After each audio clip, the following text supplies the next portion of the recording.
Warning, this is a conversation about football. This episode features 3 English teachers talking about Euro 2020. 1. For quite a long time. If you don't like football, then obviously feel free to skip this. It's all right, we won't cry. Well, maybe a little bit. But if you fancy joining us, you are very welcome. And I'm certain that there will be bits of English that you can learn and prizes that you can win. Yes, there is an actual competition in which you can win real prizes. We're doing a competition giveaway. Just keep listening or watching to find out more. So, having said that, let's now get started.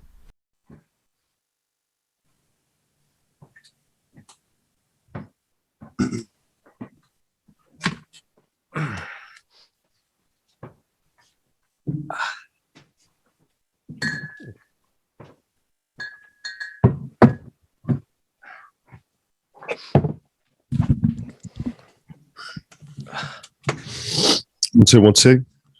So, hello, viewers and listeners. Thank you for joining us. Welcome to this Swapcast, this podcast crossover, or whatever you want to call it. My name's Luke Thompson. Joining me here, we have Zdenek, Lukas, and Martin Johnston. We'll start with Zdenek. Hello, Zdenek. How are you today? Hello. I'm great. Thanks. It's a great honor to be here. Great to have you here. And also we have Martin Johnston too. Hi, Martin. How are you today? Always fantastic. Great to be here. Although I am a bit concerned. You said we're here with Luke Thompson, but I see you in a different place with a different voice. I'm starting to wonder if you're some kind of imposter.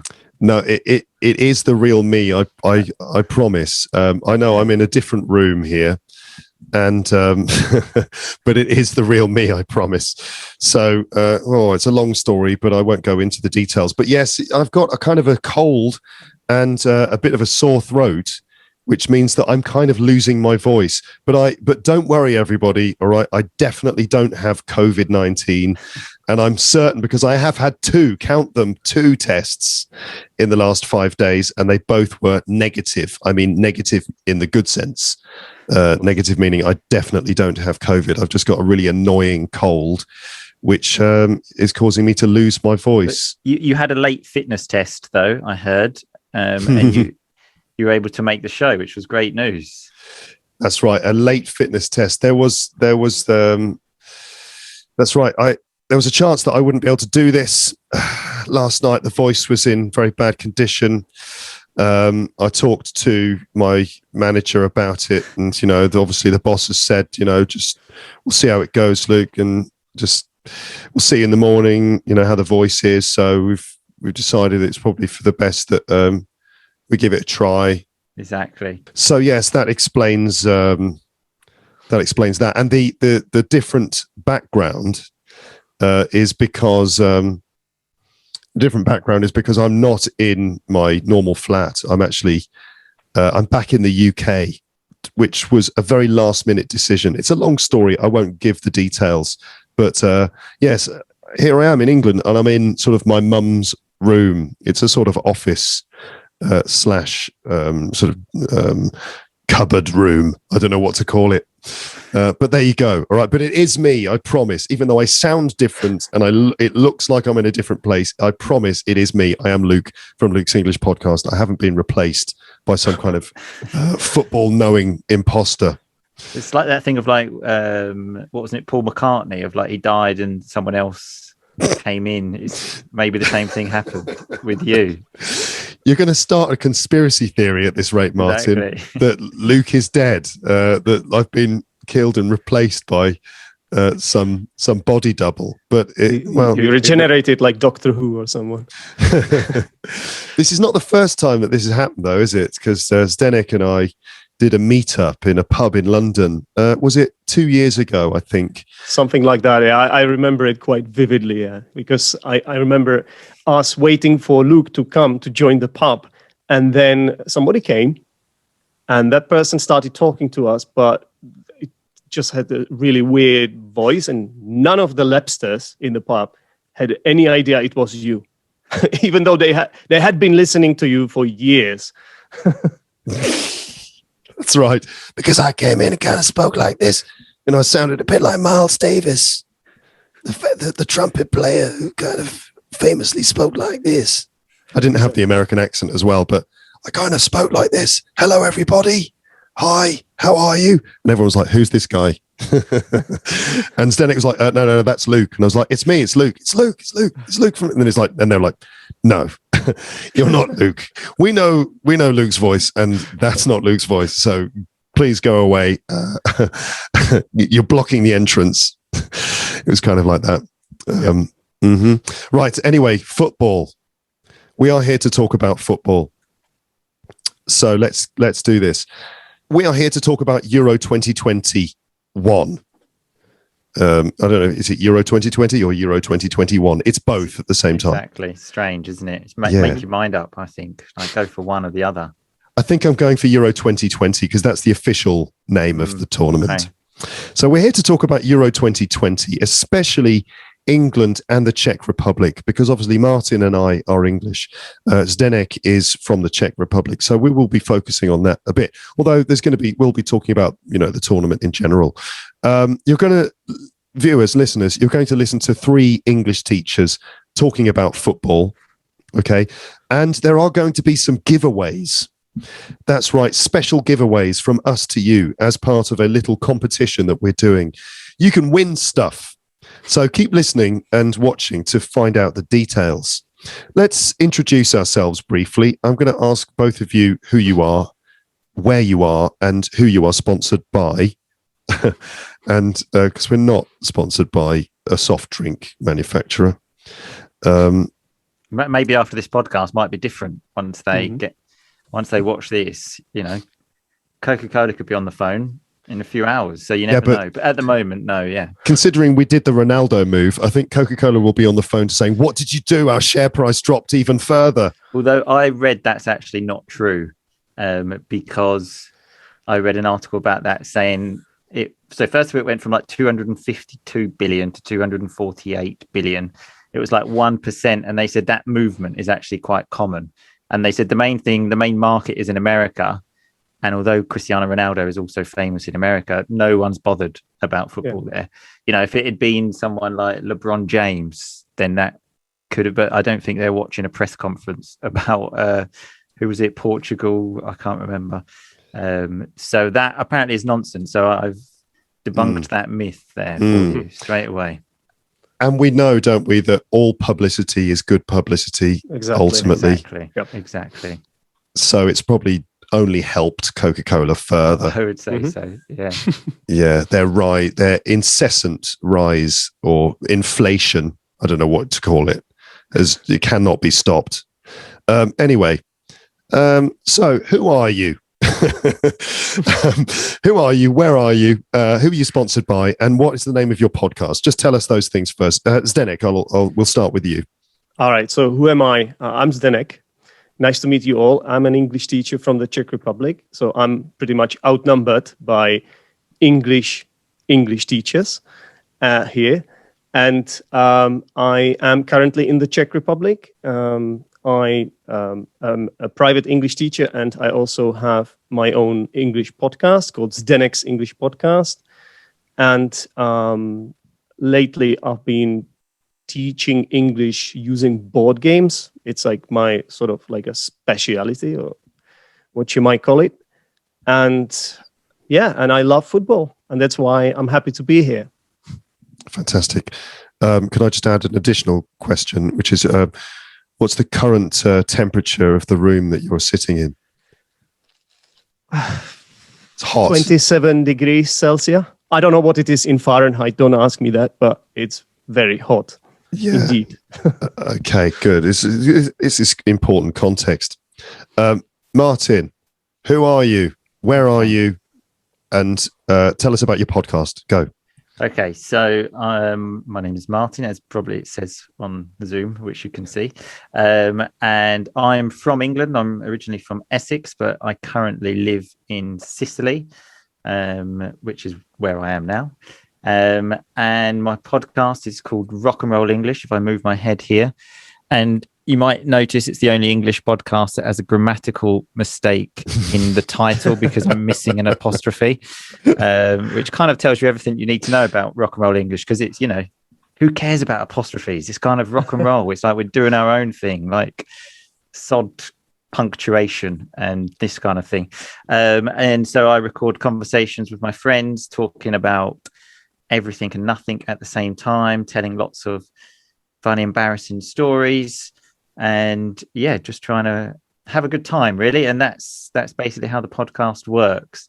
And temperature in the room, I'm not sure about in this specific room, but I know it's 37 degrees outside today, and generally this room gets hotter. So I think towards the end of the match, like a football match, you will see me sweating up quite a lot. If it goes into extra time, I don't know if I'll be able to make it, but I'll do my best. We might need to have one of those breaks that they have in the game sometimes. Yeah. Where they all the thing about those, what do they call those breaks? Refreshment breaks or something like that. Refreshment breaks. But the thing about those refreshment breaks is, right, all the players, they stop, they go to the side of the pitch, and they all are given bottles. But do those players understand how to drink? Because a lot of them are pouring the water on their heads, splashing it in the face. It's like, guys, you're great at football, but you really need to work on your drinking abilities. That's true. And sometimes they squirt it, and it looks like just not going in the mouth. And you think, it's going everywhere except the place it's actually supposed to be going, in your mouth. Someone needs to give these guys training on how to drink. That's all. But we might need refreshment breaks at some point. If only we had bottles of refreshing beverages that we could, drink from in the room. Okay. Now, next question. So, what is your special giveaway? Let's move on to that. Zdenek, what's your special giveaway for this competition that we will be explaining during this conversation? Yeah, so I've decided to give away a course that I've recently rustled up. It's called English Through Role Plays, and it focuses on spoken English mostly. There's some target language there, and I try to make it funny. The videos there, and the main task for the learners. It's an online group course. Yeah, so I'm gonna be there with the learners in a little group, and the main task is a role play always. So I'm gonna be giving this away, and it's a course which consists of 6 classes. Okay, so the lucky winner will have free access to all 6 classes in this course. Three winners. Mm-hmm. Did you get that, everyone? That your chances of winning this have just gone up by 200%, I think. Maths was never my strong point. A lot. It was 1. Now it's 3. That's got to be 200%. So it's why you did that 3 there, Luke. This is actually a big thing in Italy. If you do that here, everyone thinks you're crazy. 3 is this. Oh no, it's not. It's not offensive. Everyone just thinks you look stupid. I did that once, and then they laughed my 3 out of the room. What do you think you're doing with that 3? So yeah, I always do this now. So just an interesting fact about the number 3. Yeah, it feels so much more natural. It is easier just to do that. Because it's this, you do this, it's difficult. Okay, so they are right about that, the Italians. It's easier, isn't it? Yeah, because gestures are a big thing in Italy, aren't they? Exactly. Yeah. Gestures it's important. You've got to get your gestures right. The problem is, though, when you're counting, you have to go 1, 2. Actually, no, that's the way I count. Forget that. I just obviously can't count. Counting to 3 is quite a big deal for me, obviously. You need to work on that, Martin. Yeah, exactly. Okay. So, Martin, what are you going to give away as part of this amazing competition? So I'm going to give away 3 months access to the Rock and Roll English family area, where there are lots of extra podcasts. In fact, there are over 600 extra podcasts. They've all got transcripts. We have weekly conversation classes. There are video lessons and lots of other great stuff. Oh my goodness, you've been working hard. Yeah, really hard. Yeah. Well, the lucky winners, 3 months. See, I did it right that time. Yeah, you did See it. that? Yeah, exactly. 3 lucky people can access your family. Okay, yeah, and listeners and viewers, that's not his actual family. That's just that you're not allowed to access that. Okay, but no, 3 months access to come and live here with my wife and my daughter. Just full access to the family. Exactly. Wow. It's more than I expected. You get to sleep in bed in the middle between me and my wife for 3 months. No, the Rock and Roll Family is the name that you use for your special paid service, which you put a lot of work into. And yes, 3 lucky people will be able to access all of it. Okay. Although I didn't actually know it was 3 people, but okay, that's fine. Well, sorry. That's again, it's rock and roll vibe. We go with the flow.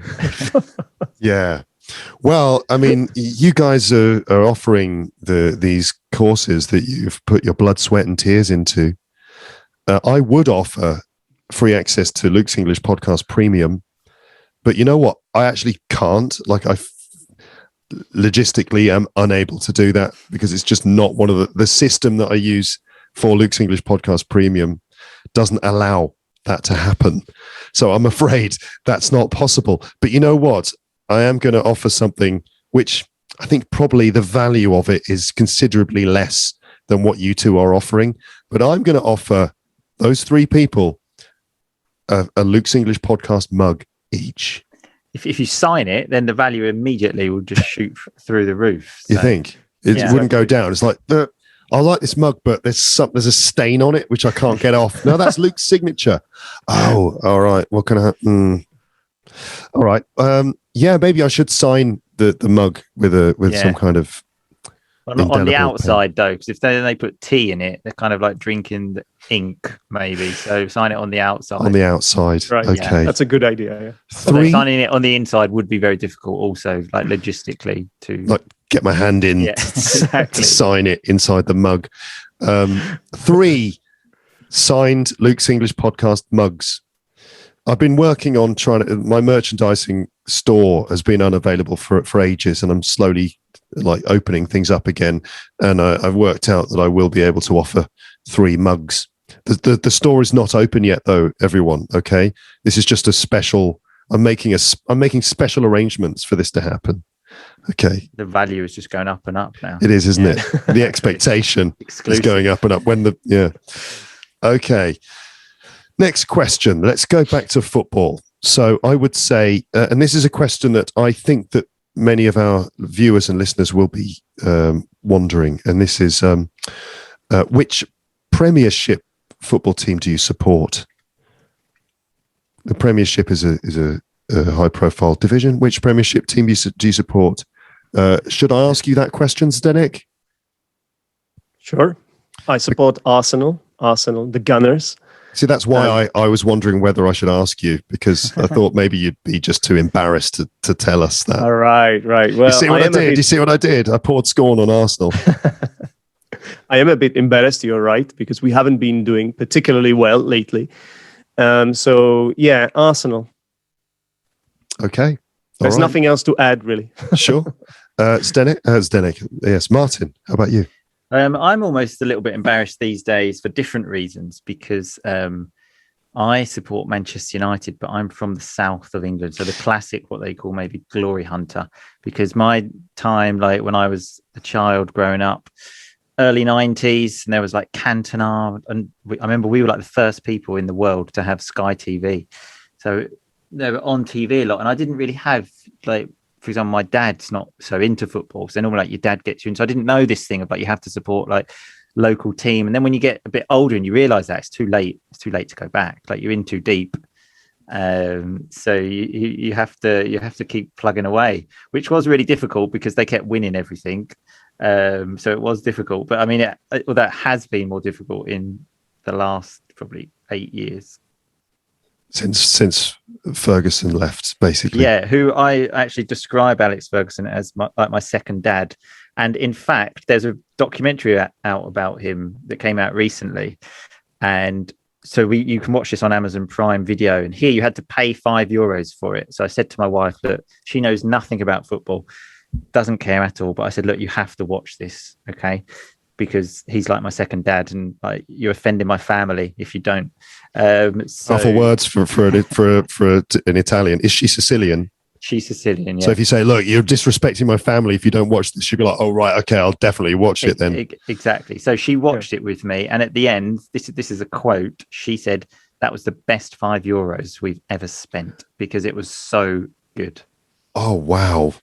Yeah. Just tell us again what that was. It was a documentary about Alex. Is it Alex or Alec Ferguson? Alec is just the way, I didn't know this either. It's just the way Scottish people say it, apparently. Okay. But it is Alex, yeah. Alexandra is the full name.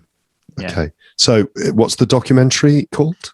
I think it's called Never Give In, about Alex Ferguson. That's the main the main part. Alex Ferguson documentary. Amazon Prime Video. And as an Arsenal fan, I have to admit he is a true legend. Yeah, it was amazing. So but it was more the story of a man, though. It wasn't like, obviously my wife that's not interested in football, but it's the story of the man, which was fantastic. Yeah. Okay.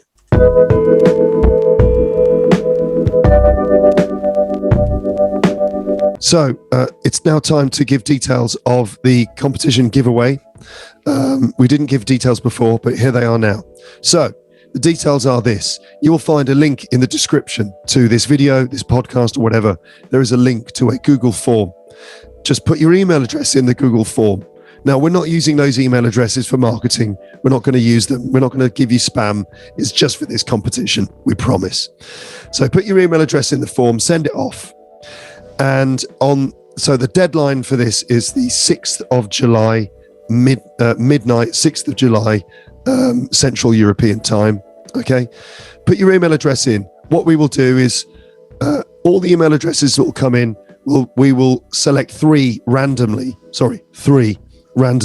okay, from all the email addresses that have come in. And those are the three winners. Okay. So, all three of those will get these things. They'll get Zdenek's prize, they'll get Martin's prize, and they'll get my prize. Okay, Zdenek, what's your prize that each of those three people will get? Mm-hmm. So my prize is participation in English through role players course. So it's 6 lessons, 6 80-minute lessons. Okay.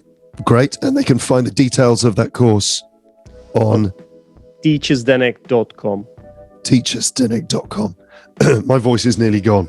Links in the description for teachersdenek.com, the details of the English through role plays course that he's mentioned. But each of those three winners will get free access to that course. Nice. Okay. And Martin, what are you offering to each person? So I'm offering membership to the Rock and Roll English family, where there are lots of extra podcasts with transcripts, and we even do weekly conversation lessons. I wanted to give 3 months for 3 people just to make it sound good, to round it off, 3. But unfortunately, I might be bankrupt if we do that. So if we do 3, I'm going to give the 3 people 1 month's membership each. Okay. And then for me, my prize is that those 3 people will each receive a Luke's English podcast mug. Okay.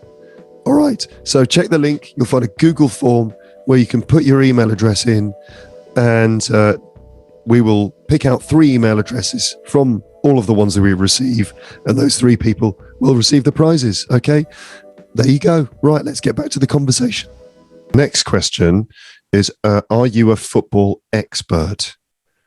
Zdenek, to what extent are you an expert? Well, you introduced this show, or what you might call it, by saying we are no experts. You did what we call an disclaimer, but I was actually feeling like if I am an expert in anything, it's football.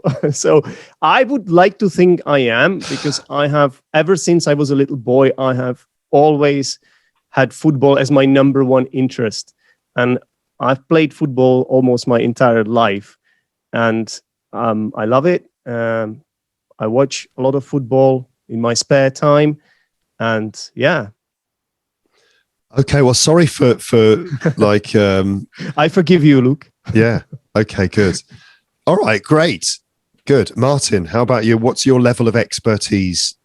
I would say a few years, so maybe 10 years ago, something like that, maybe a bit longer. I would have been like, I would have definitely considered myself an expert. I would have considered, like, I would have laughed at the experts and said, no, I'm a level above you, because it was my life. But I would say in the last, basically since Alex Ferguson left, and especially in the last few years, of like wife, now child, I've been watching less and less, and especially with COVID, like watching football with no fans it's just disgusting almost. I just couldn't do it. So my football knowledge is a lot less these days. So I'd probably say I'm not an expert now, unfortunately, which almost it's quite painful for me to admit that. But I'm not saying I'm an expert. I'm just very passionate about it. Okay. That's the main thing. I watch a lot of football. I'm very much like that. So I must admit, I always think like, countries. I don't really agree with all this. I'm a kind of citizen of the world. I consider myself man-made borders. But then when it comes to like a football tournament, I just think like, fuck everyone. Like, come on, England. Like, which is totally different to my normal mentality. In fact, I was at a wedding the other day, and obviously everyone was Italian. I was talking, and they were saying like, who would you support if Italy played England? And I was like, I would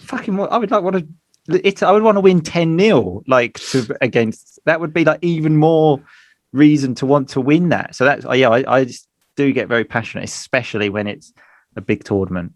Was that an Italian person who asked you that question? Yeah. The reason they asked you is just because they hoped that you would say Italy. Yeah, but there's no way. I mean, it's bad enough for me to admit I'm not a football expert anyway. There's no way I'm ever going to say something like I'm going to support Italy over England. I said, when England get knocked out, which will surely happen, then I'll support Italy. That's fine. Yeah. Right. But until that happens, I'll be behind England all the way. I was watching France versus Germany in France, in Paris, where I normally live, on a terrace, in an area just outside a cafe where they had a big screen. And one of the guys sitting in front of me, identified very easily that I'm English. And he was like, oh, how long have you been here? Blah, blah, blah. So who do you support, England or France? I was like, mate. Yeah. Like, and the reason he asked me is because there was a slight hope inside him that I was going to say, well, yeah, France. Because, can you imagine a French person would just be delighted to hear me say, yeah, France, because, everything English is shit, isn't it? I mean, honestly, on balance, now I've spent time thinking about it, it's France. That would be, he would be absolutely delighted. But, I could hardly contain, I couldn't really hide the contempt for the question in my face. Yeah. I was just like, well, yeah, it's England, Yeah. Instead of just laughing in his face and going, England, obviously. I just had to go, well, it's England. But, I'm sort of, I'm quite keen for France to do well too. Although I have to be honest, there were moments during the game when I secretly was thinking, oh, go on, Germany, score a goal. It'll make things more interesting. I love watching French people get angry. Right, questions. So I've got questions here that have been, we all wrote these questions. I'm just moderating this. Oh yeah, I was going to say my level of expertise in football. I think I'm certainly third. I'm doing it again. I'm third in the group here in terms of my expertise in football. I love football. I love playing football, although I don't play it very much these days. I don't support a particular team in the Premiership, which you are not allowed to say. I mean, that's breaking some social rule. You're not allowed, it's breaking the rules. I know I'm not allowed to say that, but it's true. I don't have allegiance to a particular team. Although, there was a period when I was the peak of my football craze, my football enthusiasm was in the late 80s, early 90s. I'm showing my age now. Late 80s, early 90s. And I was a Nottingham Forest fan. I'm from the Midlands. I'm also from the southeast, from London, but spent a lot of time growing up in the Midlands area. And 1989, Nottingham Forest were doing really well. I think we were playing against maybe Man United in a semi-final of the FA Cup. And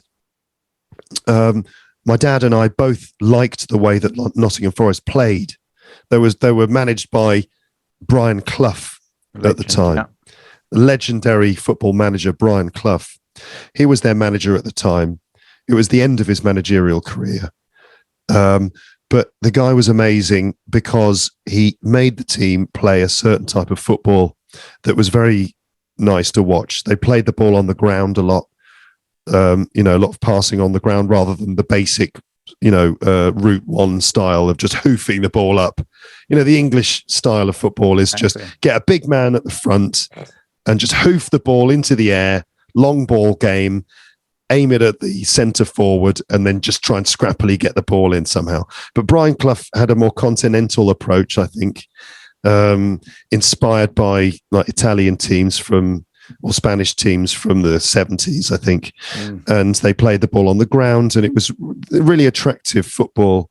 And so my dad said to me, look, if Forest get to the final of the FA Cup, we're going to go, he said. He didn't say it in that voice. My voice made it sound scary. We're going to go. I was like, do we have to? If Forest get to the final, I'll buy us tickets and we'll go. And I was like, that sealed the deal for me. I was about 11 or 12. And so that was like, bang, sealed. I'm a Forest fan now. They didn't get to the final, but they were good. And in 1990, they were even better, and they did get to the final. And we went to Wembley and watched. Are you sure it wasn't 91? Yeah. There's a famous one with Gaza. Yeah, it's 1990. Got injured. Yeah, it's 1991. But it doesn't. Who cares? Yeah, I got it wrong. This is my football. The old days. I remember just reading. I was a kid, like reading books and things about football because I was just so interested. In fact, I remember about Nottingham Forest finding out. I remember specifically being in the school library reading. And you're supposed to read some educational book, and I found a book about football and finding out Nottingham Forest had won the European Cup twice. And I remember thinking, blind, but that must mean like everyone's won it. Like even like my Sunday team have probably won it. But I didn't realise the whole story that they had the magical Brian Clough. They were great in the 70s, and then they were good for that brief period. But yeah, you're absolutely right. It was 1991, of course. 1990 was like, well, Manchester obviously United, Crystal Palace. Manchester United, Crystal Palace. Sometimes this is just how rock and roll I am. In fact, I was literally doing this the other day. I was just sitting there, and my wife said, "Like, what's the matter? What are you thinking of?" And in my head, I was just trying to name the winner of every FA Cup final from 1990. So, trying to spend my time really productively. She was like, "What are you doing?" I was like, "Oh, nothing." And then she insisted, and when I told her, she just sort of looked at me like, "You are pathetic." And I sort of like had my head down. Like, yeah, I know. I have to admit, Martin, I do the same thing. But my interest is in international football and the big tournaments, and I do that too. I try and make sure that my mind is not going soft. Yeah. Sometimes exactly. I will be like, right, okay, come on, let's remember all the World Cup winners, and I'll go through all the years as far back from 1966 because before that it doesn't count, right? Doesn't count exactly. It's like, okay, England, Brazil, 1974, Germany, 78, Argentina, 82, Italy. Right, 86. Argentina, Maradona, yeah. 1990, Germany. Oh. Germany, yeah. Sorry. 1994, Brazil on penalties. Badjo missed the penalty for Italy. Terrible year for Italy. Yeah. 1998, La France. La Belle France. Yeah. Zinedine Zidane and Emmanuel Petit. They were the host, weren't they? They were the host of the tournament. They were the host. Are you trying to take it away from them, Zdenek? And whilst we're on the host, I've got such a great fact that I need to get in somehow, and this is a nice opportunity. I've read a book once. When I bought the book, the title was "Why England Always Lose," But then they actually changed the title to The Economics of Sport. And I thought that made that second title, I wish I had that on my bookshelf, because that makes it look so much more like an intelligent person's book. Whilst I just had Why England Always Lose. And there was only just like one chapter on that anyway. And anyway, they said about hosting a tournament, so like the World Cup, the Euros, or the Olympics as well.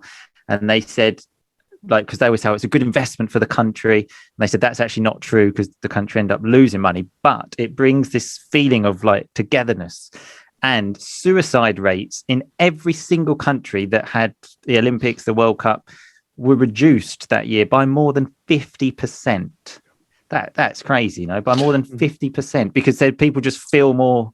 You feel like you're part of something. Doesn't surprise me. Yeah. But what about in the immediate aftermath?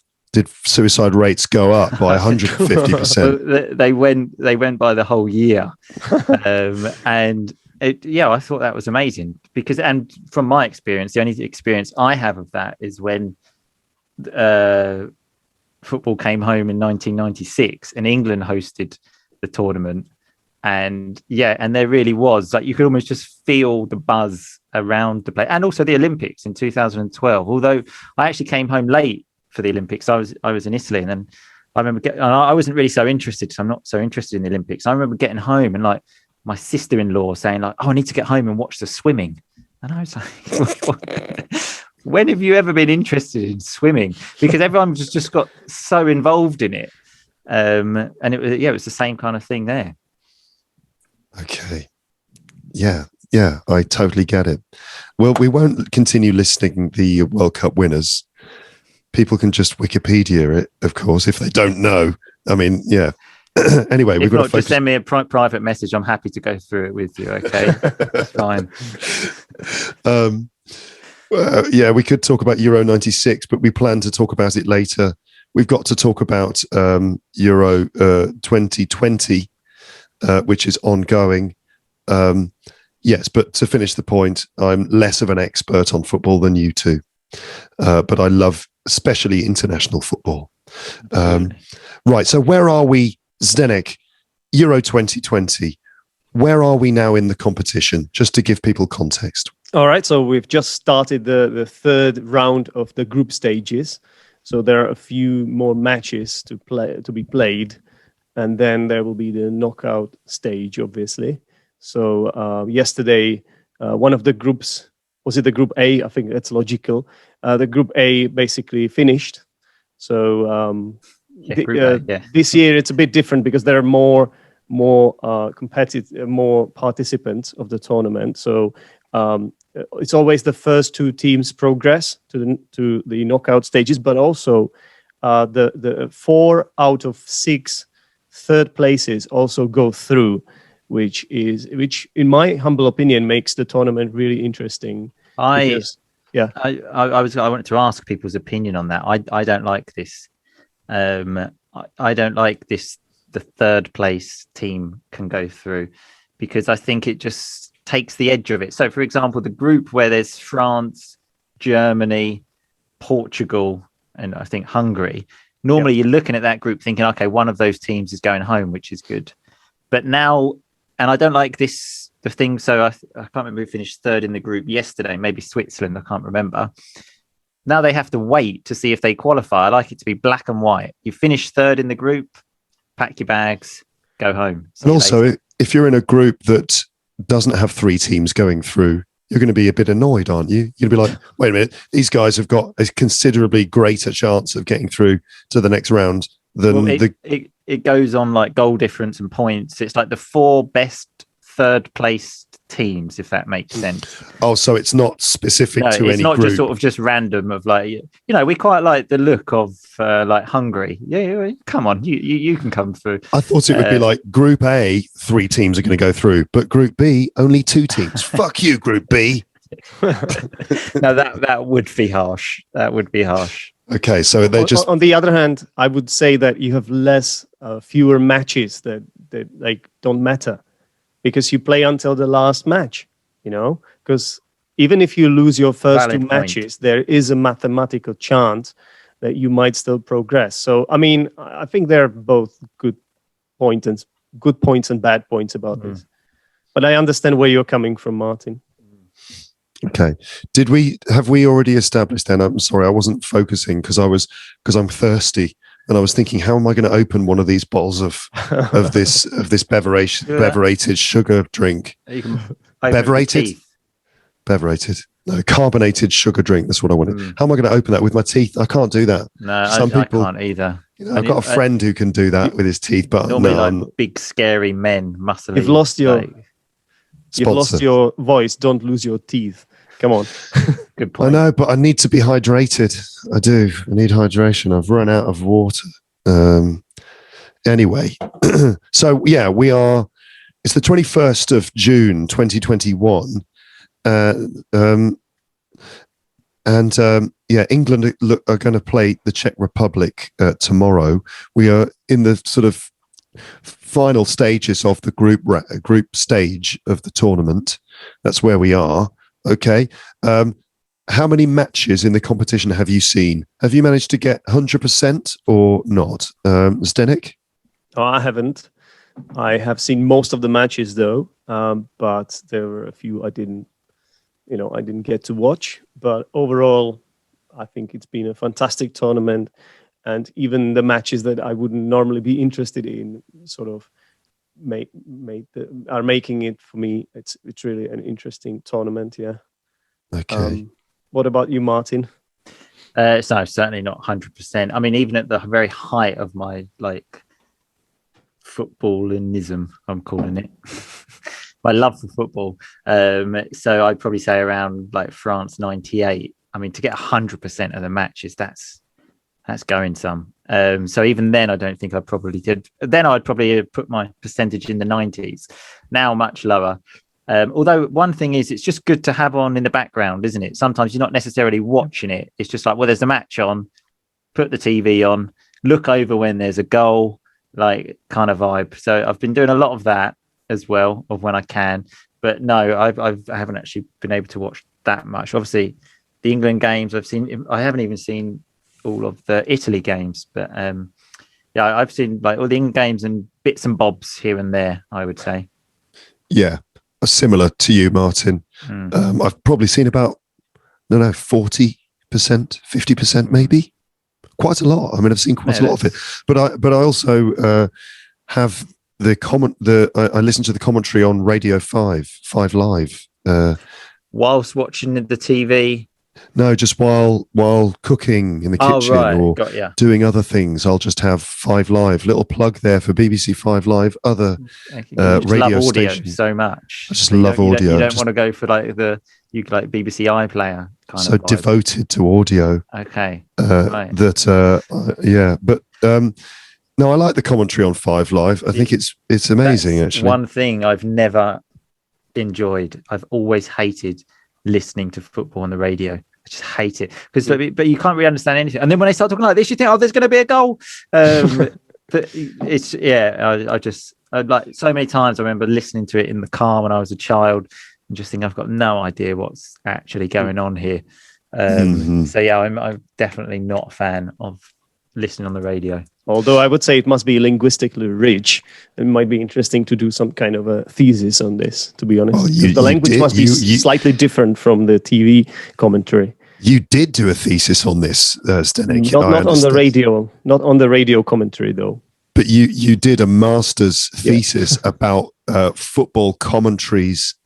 That's right. In English. Oh God, I would have loved that. Send it to me. I'm going to read it. Okay.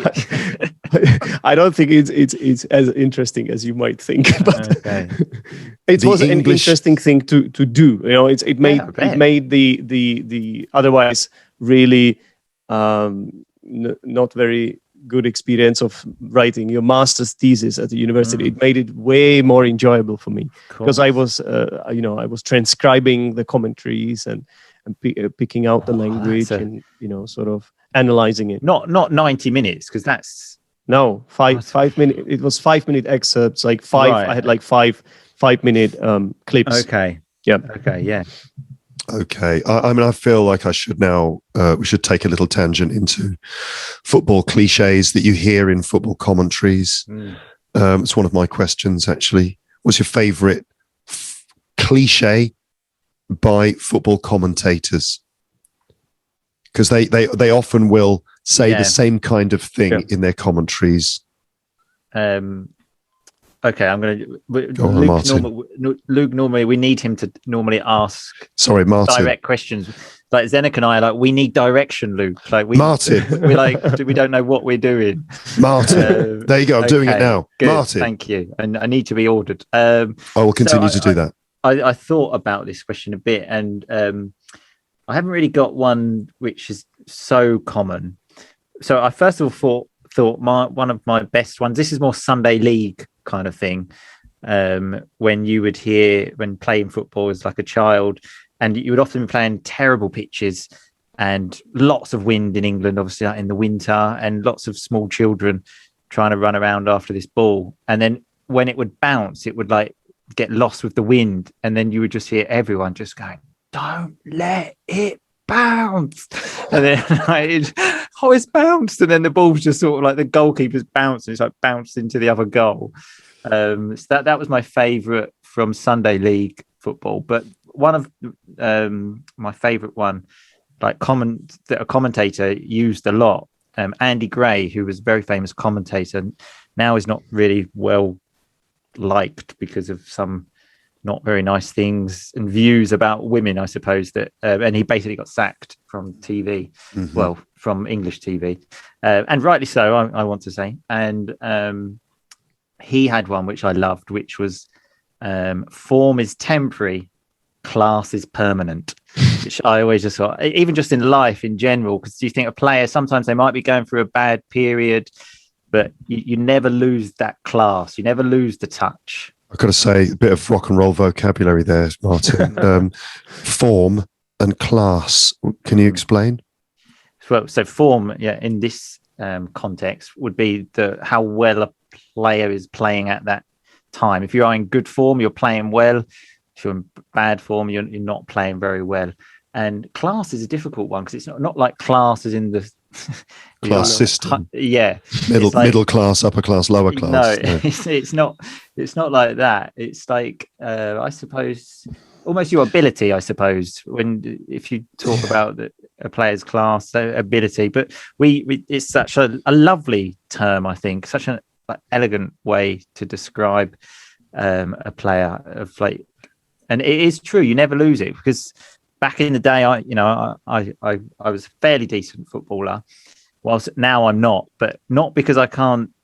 I've still got the touch. You never lose that. It's the legs. You just can't run anymore. That's the problem. But that thing of like the class is permanent. I love that. So like Beckham is a good example of a player who had class. Definitely, because there was a level of talent that was just built into him that. He would never lose. He was always going to have the ability to pass the ball perfectly. But his form is more like, it's difficult to explain that, isn't it? It's just like the way he felt at that period of time in his life, and whether he was being lucky or unlucky even during that period. But he still had an inbuilt level of natural talent. That's class. But also class, I feel, is in the way that you conduct yourself as a footballer. Absolutely. In fact, I think I mentioned this in a podcast recently. A form of class of a person, which I always think is, you can see someone as a classy person if you go to a pub, and you're at the bar, and then there's a person at the bar. They go to serve this person a drink, and he or she says, "No, sorry, he was before me." And you think, oh, like that's a class. Touch of class. That is a touch of class, like because you have to be. It's just like, oh yeah, because I like that. The bad thing to do in that situation would be to elbow the other person out of the way. And go, which often happens. Guinness, please, mate. Yeah, which often does happen. So when someone actually says, no, this person was before me. And going back to the footballing example of class, another thing I always think of a player that has class, they always have time on the ball.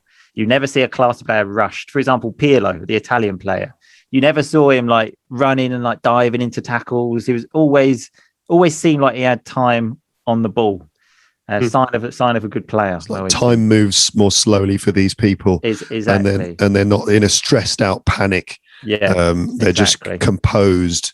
Exactly. And like Zinedine Zidane is the perfect example of that, except for that one moment. Yeah. But even then he showed a little bit of class in it. Exactly. I mean, he did it very efficiently. It was obviously a horrible moment, the headbutt. I mean, obviously it was a horrible moment of violence.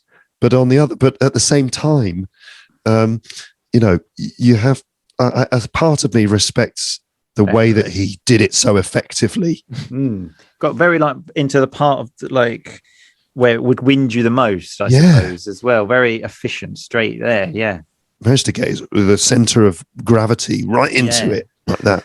Pam! It's like if that was a game of Street Fighter 2, that would be like a perfect. What a game as well, Street Fighter 2. Oh yeah, let's not start. Don't get me started on that. Oh God, football! Right, we've got to continue talking about football. Zdenek, we'll go back to our resident expert here. Best. Let's talk superlatives. Best game, best team, best player so far. Best goal. Okay, well, where do we start? Take your pick. So, okay. So the best game, probably in terms of the number of goals scored and how open the game was, I would say Germany-Portugal was a really good game. So that's the game that Germany won 4-2. And Germany were the better team. They definitely deserved to win.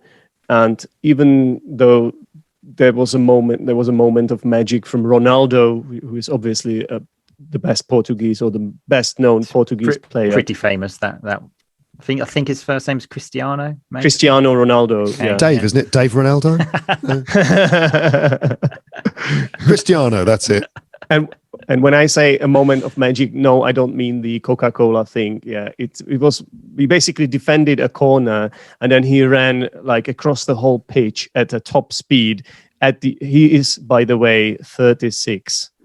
In fact, so he makes me feel young because he's the same age as me, and I kind of think, well, like he's still going, so like maybe I still might make it. You never know. You say that, but I'm two years older than you, and I did find there was one player. I can't remember his name, but there was one player that is actually at this age. I was like, thank God, I'm still not. There's still a player that can play at my age. But the next tournament, I think that's it for me. I'm done. Yeah, same. It's interesting that he doesn't drink sugary carbonated drinks, isn't it? And he's very good at running the length of a pitch. And then just to finish my point, basically, Ronaldo ran across the whole pitch, and then he was at the end of a goal. He scored a wonderful goal where they passed him the ball. It was an easy finish for Ronaldo, but just the willingness to go forward and how much he just does for the team, it's incredible. And he's just such an all-round player. And I didn't actually expect Ronaldo to be this good in this tournament. But the first thing he did, I think he did it in the first match, he became the top Euro goal scorer ever. He surpassed Platini, Michel Platini. Now he's at 11. I think is he at 11 goals? 11 or 12 goals. He's also only a few away from scoring the most goals ever as an international player. I think someone from Iran has it at the moment. He's got 109, and I think Ronaldo's got 107. So he's going to win football, basically. Basically, yeah. He's won football. Like he's won Ronaldo scored the most goals. Right, Ronaldo's won. Football's over now. Exactly. He won. And because as we were mentioning how he looks after himself. And I always think a great comparison of this is Wayne Rooney, who is actually a year younger than Ronaldo. And if you go back to when they were playing at Manchester United, Rooney was 18, Ronaldo was 19. Rooney was actually considered the better player. The only difference is Ronaldo looks after himself, and Rooney's been like drinking beer, eating fish and chips in his spare time. So that's why when he got to the age of 30, his career just nosedived. And then he played in America. He went to Derby, and I think he retired at like 34. Whilst Ronaldo's 36 and is still ripping it up, as we say, like still doing extremely well. Imagine really, all right, Ronaldo, take it easy, mate. You're making the rest of us look bad. I mean, the perfect example of this, there was a video, I think around about 2014, of Rooney, a few days before a match, having a boxing fight with his friends, and it was another footballer, Phil Bardsley. You can find this on YouTube. And Rooney actually gets knocked out. So I can imagine Ronaldo like in an ice bath, and then there's Rooney with his boxing gloves on going, oh, come on, and getting knocked out. So that's how they prepare for games. So obviously it's strange that Ronaldo's still playing and Rooney isn't. Yeah. Amazing. Oh dear.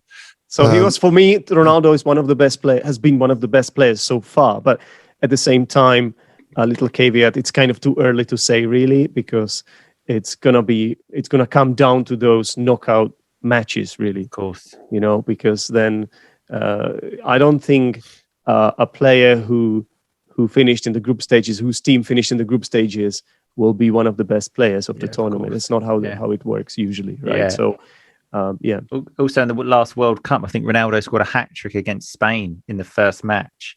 Exactly. And then they didn't actually do very well, and then everyone just kind of forgot about him. So it is exactly what you just said. He's incredible. How many tournaments has excuse me? How many big international tournaments has he taken part in now? Here we go again, Martin. Okay, so Euro 2004 was his first, and then he's been at every tournament since then. So 4, 6, 8, 10, 12, 14, 16, 18. So international, this is, I suppose, his 9th tournament, and he's. Oh, you're counting the World Cup. Euros, okay, yeah. Zdenek, did you see how good Martin? Well, Martin is certainly an expert here. He's the expert here, so. I was just impressed by your ability to count like that: 2, 4, 6, 8, 10 for an English teacher. I'm joking, of course. Everybody, please add irony to that. Okay, so we're focusing on Ronaldo. I mean, there's so many other players and so many other teams and games that we will not be able to mention during this conversation. I mean, Kevin De Bruyne is outstanding. He's got to be the best midfield player in the world. No, didn't he not play in the first match because he was injured? I think he didn't play, and then he went on as a substitute, final, I believe. But then in their second game against Denmark, which by the way was again one of the best games, I believe, especially because of the way the Danish played. They were amazing. They were all over the place. They were the better team in that game, actually. What? Yes, they were the better team. I saw that match. Why didn't they win then? Look at the stats. Look at the shot stats and all that. But the reason Belgium won was because actually then they brought on some really good players. One of them was Hazard, and De Bruyne scored 1 goal as well. So then it was about a few really good team things that they did in that match. Bit of selection. But that sounds to me like they were the better team then. No? If they made some changes and brought on better players and then ultimately prevailed in the game, they're the better team then, aren't they, by definition? I know what you're trying to say. I know what you're saying. I'm just being, what's the word for it? It's annoying, I suppose.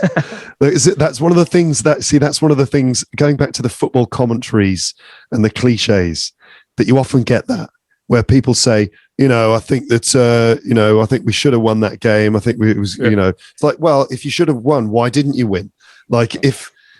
Ultimately, the only way of deciding that's it. It's like, we didn't deserve to lose, or we deserved to win. If you deserved to win, you would have won, because it's true, because ultimately the only test of whether a team is more successful or better is if they put the ball in the goal more than the other team, right? And look, what is it? Wind? I mean, it's not Sunday League football that Martin was playing in the past, where the wind is like maybe the most important player on the pitch. And if the ball bounces, the wind will blow it into your goal.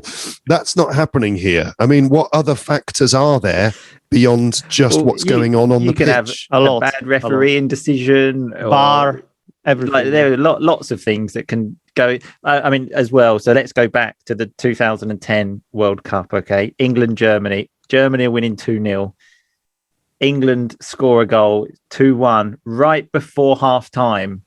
Frank Lampard lobs the goalkeeper, hits the crossbar, bounces down like a yard over the line. Like, now, a moment like that, I mean, probably England would have lost anyway, but that changes things so much, because then it's 2-2. England are on the front foot, coming into half time. Everyone's like pumped up. And then how that changes the sort of like feeling in the game. And then they're going in half time annoyed and then end up losing. So moments like that can make a big difference. I totally understand what you mean. I mean, another point of view is to argue that those are excuses, that any other peripheral thing that affects things can be used as an excuse. Oh yeah, the decision didn't go our way.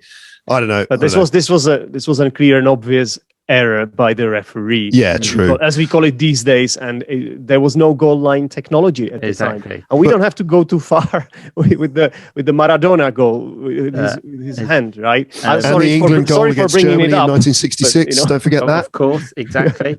And if you as well go back to Euro 96, so England, Scotland, it's 1-1. Scotland get a penalty. If that goes in, and if Uri Geller, who was above the stadium, like moving the ball, as he was about to, just for people that don't know the story, this Scottish player was about to take the penalty, and then just as he was about to hit it, the ball moved, and there was some crazy man in a helicopter above Wembley Stadium at the time, and said, "Who actually could bend spoons?" You can't bend spoons. Exactly. But and he said he moved the ball. They missed the penalty. England went up the other end and scored and made it 2-0. And then from there, that's when the tournament went. Whoosh. Yeah, but wait a minute. That moment. The fact that the Scottish player didn't score is, I mean, okay, the ball moved slightly before he kicked it. Yeah, but I mean, it was his fault ultimately. If it's not Uri Geller. Yeah, but I'm just saying that the things can change. So that sometimes as Jimmy Greaves famously said, football, it's a funny old game. Anything can happen. So sometimes you don't always get what you want. And then the other thing, speaking of cliches, is that's football. Like, there's no explanation except that's football. Well, Martin, that's football, isn't it? At the end of the day. Yeah. And the one that I've noticed recently, in fact, England versus Scotland, Ali McCoist was commentating on the game, former Glasgow Rangers superstar. Ali McCoist, who kind of speaks like this, all the S sounds are all S sounds like this, So I think he should have scored. I think he should have scored is my favourite at the moment, where someone has gone up for a header. And for example, they've gone up for a header and they've missed the header and it's gone over the bar or whatever. And Ali McCoist goes, "Oh, I think he should have scored there." It's like, of course he should have scored. That's the whole point of the game. But Luke, it's like saying, "I think you should have studied harder for that exam." That's why you failed. Well, I think you should have scored. Oh yeah, really? Oh, I think I shouldn't have scored. Actually, I think I should have just stopped and given the ball to the goalkeeper. Of course, he should have scored. That's the whole point. But as an English teacher, should have scored there, Sorry, Luke, as an English teacher, you have to admit this is a brilliant opportunity to teach language for criticizing, right? Yes. It's amazing, or for whatever. It's the language for criticizing, right? Mostly. And like when you make a mistake, what do you call it? When you make a mistake, and then you sort of for blaming yourself as well, right? That's the word. Expressing regret. Yeah, regrets. That's the one. Yeah, but it's like the shades of meaning. The two slightly different meanings of should have. Like he should have scored. What Ali McCoist meant was he should have done better.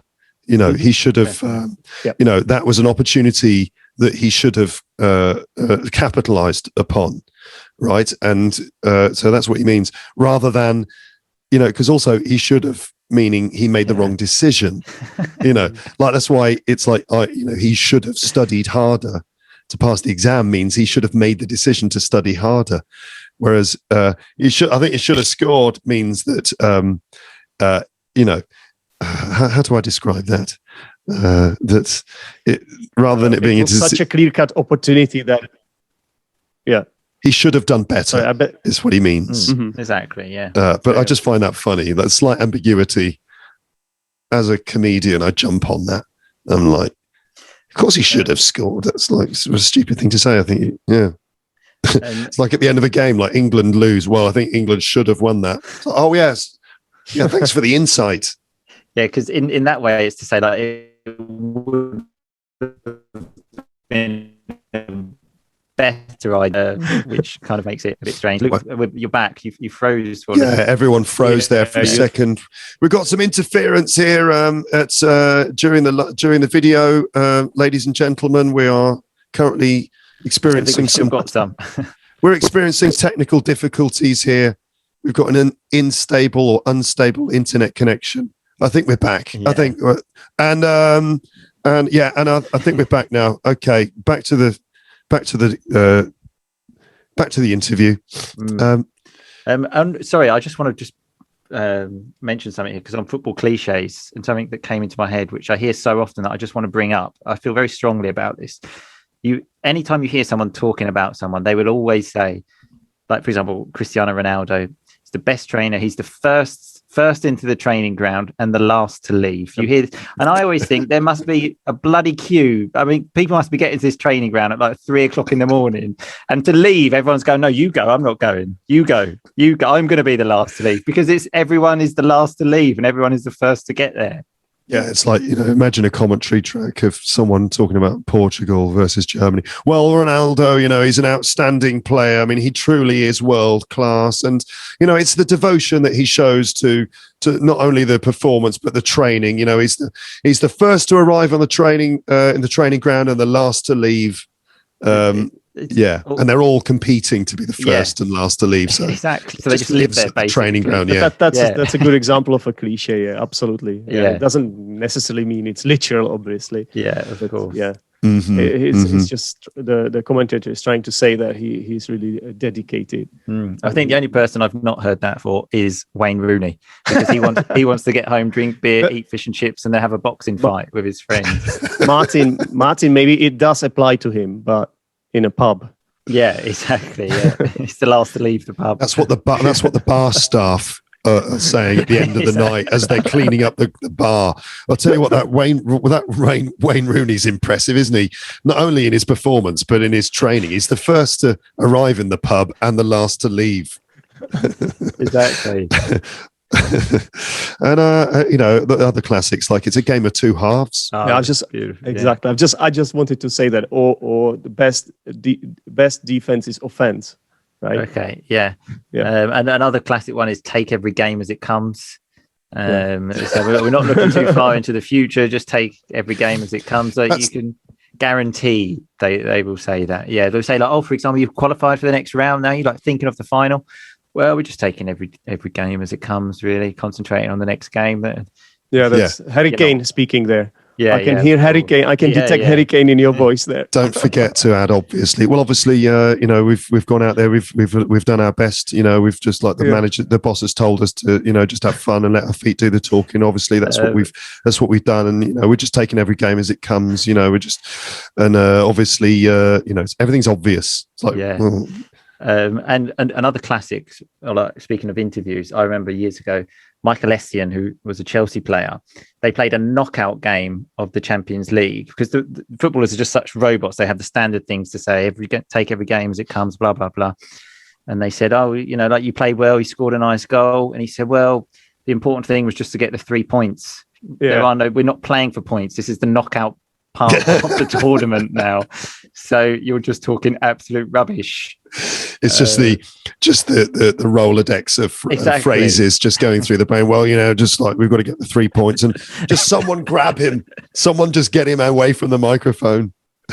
Do you have this Exactly. cliche that the players would say at a press conference before the match when they ask them like, "What's your strategy? What's your game plan?" And the managers would say something like, "Well, we have to score more goals than them." Do you have a cliche like that? We say it all the time in Really? No, I mean, my country. We say it that's all ridiculous. No, the time. Do you say it in English as well, like that? Yeah. I mean, I've never heard a manager say that, because that really is like what we were going back to, like, we should have won, to say, like, in that context of like it would have been a good idea to win the match. Like that's crazy to say, like, well, the main plan is to score more goals than them. Yeah. But other than that, in the post-match conference, why did you lose? Well, they scored more goals than us. I think you would hear a manager say that.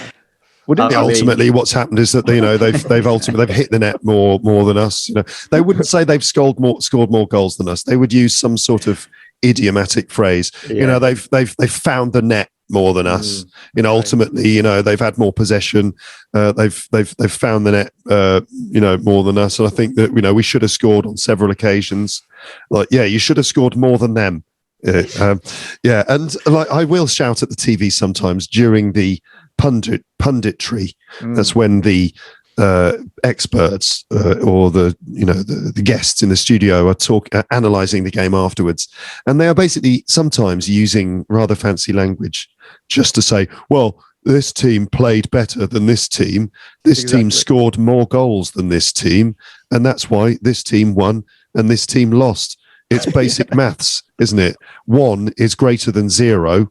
You know, we all studied maths at school. But let's keep talking until it's time to stop. Exactly. Just think how much money they get paid to talk rubbish like that. I mean, that's about who says it. You know, job. like Gary Neville, he's brilliant. I have a lot of respect for him. You know, but it's ultimately who says it as well, and in what kind of way they say it. If they make it sound very compelling, then no matter what they say, you know, you're just gonna look at it with your mouth wide open. You know. Yeah, I mean, we're joking and stuff, but actually, you mentioned Gary Neville, and there are others who do bring some really interesting insight to their comments, and some of them are great. And they're articulate and stuff. I mean, Andy Gray is not an example of that, because he was just full of cliches and stupid graphics, computer graphics on the screen that don't really tell us anything. Like, there's a yellow circle around the guy who's got the ball. Like, we know who's got the ball because he's got the ball. You don't need to put a yellow circle around him and then an arrow showing us where he's running. We know where he's running because that's where he's running. You know, you don't need to point an arrow, a graphic arrow, and, like, you know, it's like over analysis. Although as a commentator, I thought he was good just because he had passion. The famous one was when Steven Gerrard scored a last minute winner that sent Liverpool through the group of the Champions League, and as it hit the back of the net in like the 91st minute, Andy Gray, just again, you can find this on YouTube, just went, "Oh, yeah, beauty," which I thought was brilliant. Just to hear a commentator just lose it. You are in Alan Partridge territory there, of course, because, you know, famously Alan Partridge, the comedy character, who's like, striker and another, and, you know, other things like, and that was liquid football, and others like, you know, shit, did you see that? That man must have a foot like a traction engine, and even just simply like, and that was a goal.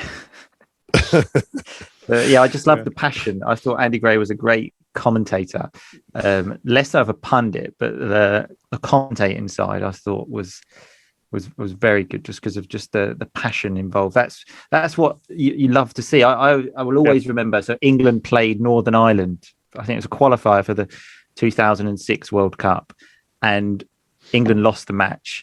And they were in the studio after, Gary Lineker and then Ian Wright. And so then Gary Lineker said to Ian Wright, so they're trying to analyse the game, said, so, you know, what do you think? And then Ian Wright just went, I don't want to talk about it. I'm fuming. And like Lineker sort of looked at him and was like, well, you are being paid a lot of money to talk about it and give us your opinion. It's just, I just don't want to talk about it. I bet that's when Arsenal lost the game. We'll have that check back then, please, Ian. Thank you very much. Go on, Zdenek, sorry.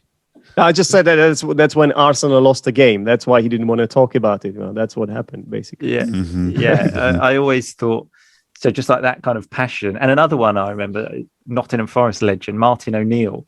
This was for the playoff in the World Cup. You know, the semi-finalists play each other when they lose for like the third place. Yeah. And it came to half time and they asked him his opinion. He literally, you could see he was just sort of like this and just went, "Oh, sorry. I don't really know because I think this is just the most pointless game in football." It's like, like two teams that got to the semi-final, so close to the final, very disappointed, and now we're making them play again. It's just like, this is just the most pointless game in football, and it's absolutely true. Like, who cares about that? England third and fourth positions. Yeah. England got there last time in the World Cup because they got to the semi-final. I didn't even watch it because it makes no difference. But it wasn't always happening, was it? Like, I remember the Czech Republic in Euro 2004. That's when we lost in the semi-finals against Greece. But it's the World Cup, though, they do it in, not the Euros. Yeah, so I think they do it in the World Cup, but they don't do it in the Euros. Exactly, right? Yeah. Okay. I know certainly it's been happening since 1990 because England played Italy in the fourth playoff in 1990 in the World Cup. And they've done it since then. I don't know when it started, but it's the most stupid thing. I understand it in the Olympics because you have the medals and it really counts. Like the bronze medal is a nice achievement. But also, though, for example, when in the Olympics, if you're doing a 100-meter run, everyone's running at the same time. So when you're playing the third and fourth match, it's not like you're playing that thinking we might win the World Cup in this match because you're playing the match, which it's not going to inspire that much passion among the players and the fans. Exactly. Like, we really want this third place trophy. It's not even a trophy. No. Yeah, it's I don't like even know if they get a medal. I don't know what they get. Jerry Seinfeld did a funny routine about coming second in a tournament or a sport or something. It's like, if you come second in a podium on the Olympics, so second is the worst place because you are basically the first loser. Like of all the losers, you came first in that group. Well done. And so third is like even worse because you don't even get the glory of being the first loser. You're actually the second loser. So it's not exactly the game that inspires the most passion. That coveted position of number three. Number three, that is, not number three. Number three. That is a difficult position, isn't it? We have to admit that is a difficult. For those of you listening only using the audio track, we are now currently holding our fingers up and attempting to demonstrate three with the use of the fingers. And as Martin mentioned earlier, the Italian method, which is to stick your thumb out to the side and then your two other fingers up in the air. That's a much easier way to do three than the way I tried to do it, where I tried to put my palm forwards and have my index finger, middle finger and ring finger raised, and it looks terrible because of course the ring finger is the useless finger on the hand, and when you try and raise all three fingers, it just looks like some pathetic kind of dead tree or something, doesn't it? Oh, we've got connection issues again. You actually froze a bit there, Luke, whilst your hand was in the three. It was in the perfect position just to demonstrate he's in England, for the video. It's not as hot there as in Italy or the Czech Republic right now. As far as that makes I know. all the difference. Shall we continue talking about football? Come on. We've been going for at least an hour. I don't know exactly. Let's see if we can make this 90 minutes long. Okay. I said before recording, I was like, hey, we should try and limit this because otherwise, it could end up being 90 minutes long. That would be ridiculous. And now I'm going, yeah, let's aim for 90 minutes. Exactly. It would be appropriate, the length of a football match.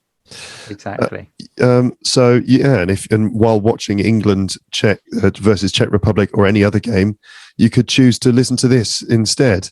Why would you do that? I don't know, but that's your life. You're free to choose what you want to do.